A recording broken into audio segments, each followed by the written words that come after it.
Let us journey back to a time before phones were smart or transportation had engines, back before Martin Luther King Jr., or even before the Civil War. We are going back to a period of great unrest between the United States and England.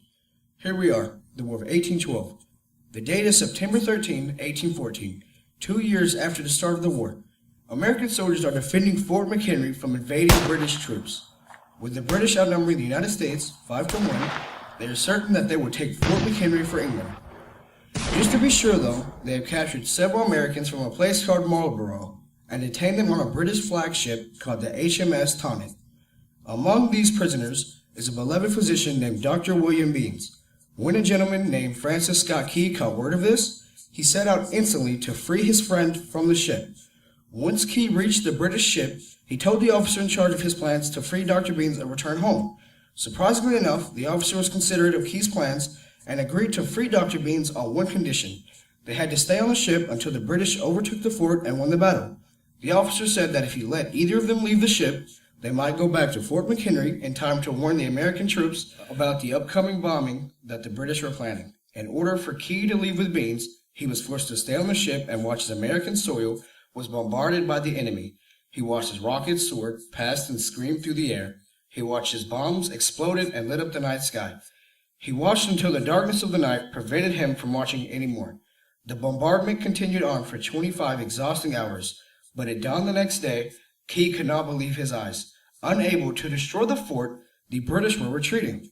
He turned toward the place where the flag had been, realizing that through all of the fighting, flames, and explosions, through all of the British's intense firepower and determination, the American flag still stood strong.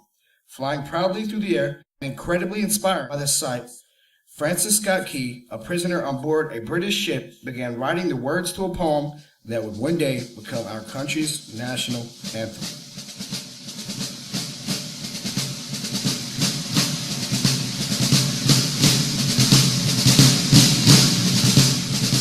Oh, say, can you see by the dawn's early light what so proudly we hailed at the twilight's last gleaming, whose broad stripes and bright stars through the perilous fight o'er the ramparts we watched were so gallantly streaming, and the rockets red glare, the bombs bursting in air, gave proof through the night that our flag was still there.